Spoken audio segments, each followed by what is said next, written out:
Hello everyone, welcome back to my channel. आज हम बात करेंगे स्पेंसर के सामाजिक उद्विकास का सिद्धांत। तो आइए जानते हैं। हर्बर्ट स्पेंसर का सामाजिक उद्विकास का सिद्धांत समाजशास्त्र के लिए एक महत्वपूर्ण एवं उल्लेखनीय सिद्धांत है। स्पेंसर ने सामाजिक उद्विकास के सिद्धांत की व्याख्या भौतिक एवं प्राणी शास्त्रीय उद्विकास को आधार मानकर की है।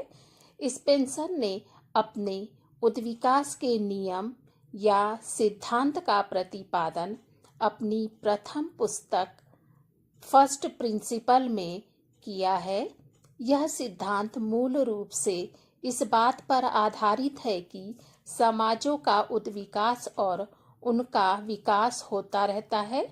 यह संसार अत्यंत जटिल है और जिन पदार्थों से इस संसार का निर्माण हुआ है वे एक दूसरे से इतने अधिक घुले मिले हैं कि हम उन पदार्थों को एक दूसरे से पृथक नहीं कर सकते, अथवा दूसरे शब्दों में रासायनिक पदार्थों की तरह विश्लेषण नहीं किया जा सकता है। सामाजिक उद्विकास के सिद्धांत की व्याख्या पहले से ही किया जा चुका है। हर्बर्ट स्पेंसर का कहना है कि भौतिक विकास और प्राणी शास्त्रीय विकास का सिद्धांत सामाजिक उद्विकास पर लागू होता है। स्पेंसर के अनुसार जिस प्रकार भौतिक उद्विकास हुआ है, ठीक उसी प्रकार सामाजिक उद्विकास भी हुआ है।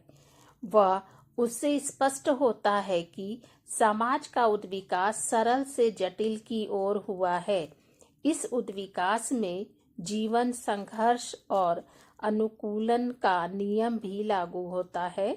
जो संस्कृतियां और समुदाय इस संघर्ष में अपने को परिस्थितियों के अनुकूल कर दे लेते हैं, वही जीवित रहते हैं और अन्य नष्ट हो जाते हैं। उनके अनुसार सामाजिक उद्विकास के निम्नलिखित दो आधार स्तंभ हैं। पहला है सरल से जटिल का सिद्धांत। स्पेंसर के अनुसार सामाजिक जीवन के विभिन्न क्षेत्रों में सरलता से जटिलता की ओर विकसित होने की प्रवृत्ति पाई जाती है। आरंभ में सामाजिक जीवन सादा और सरल था। विभिन्न इकाइयां घुली मिली थीं। प्रत्येक व्यक्ति दूसरे व्यक्ति जैसा था।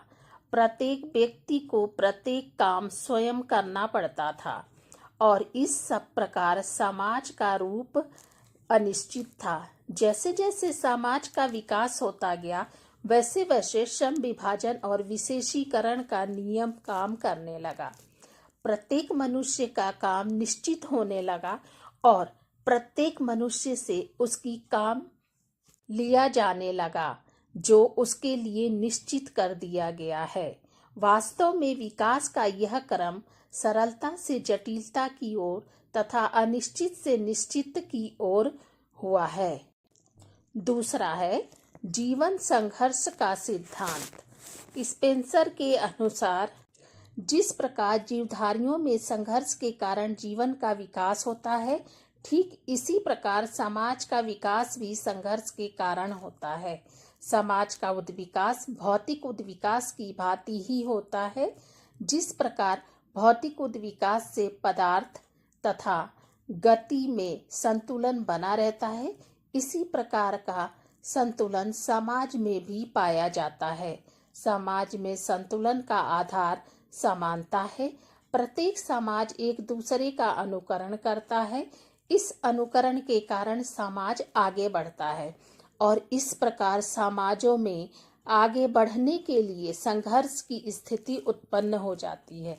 स्पेंसर के अनुसार संघर्ष का अर्थ है युद्ध।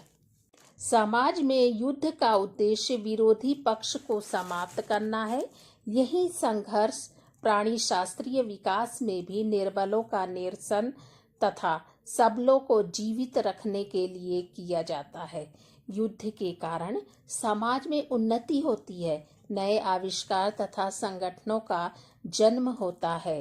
संघर्ष या युद्ध के भय से व्यक्ति एक दूसरे के निकट सहायता के लिए आते हैं और एक दूसरे पर निर्भर होते हैं। इस प्रकार समाज में संघर्ष का नियम भी लागू होता है।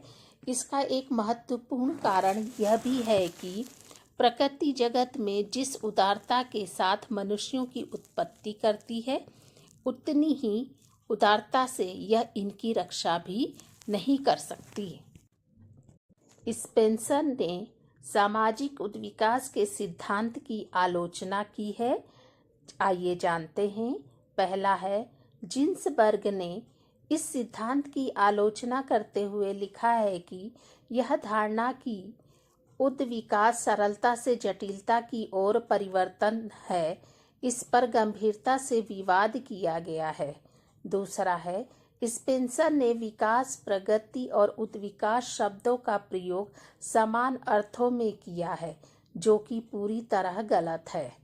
तीसरा है, विकास का क्रम सब समाजों में एक जैसे कैसे हो सकता है, जबकि विभिन्न समाजों में भिन्न भिन्न सांस्कृतिक, धार्मिक, भौगोलिक, नैतिक आदि कारक क्रियाशील रहते हैं। चौथा है, मनुष्यों में केवल संघर्ष ही नहीं पाया जाता, उनमें दया, प्रेम तथा स्नेह जैसी नैतिक भावनाएं भी पाई जाती हैं, जिनके कारण वे एक दूसरे के साथ सहयोग करते हैं। पांचवा, अपने सामाजिक उद्विकास में स्पेंसर ने मनुष्य को ही एक सामाजिक इकाई माना है, उसने समूह की उपेक्षा की है। छठा है, मैकाइवर एवं पेज कहते हैं कि उद्विकास एक विशिष्ट प्रक्रिया अवश्य है, किंतु इसकी न तो कोई निश्चित दिशा है और न ही कोई उद्देश्य है। उक्त तर्कों के आधार पर यह कहा जा सकता है कि स्पेंसर का सामाजिक उद्विकास का सिद्धांत पूर्ण रूप से सत्य नहीं है। बच्चों, यदि आपके मन में किसी भी प्रकार का कोई क्वेश्चन है तो आप हमें कमेंट बॉक्स में लिख करके बताएं और इस वीडियो को आप लाइक, सब्सक्राइब और शेयर करें। धन्यवाद।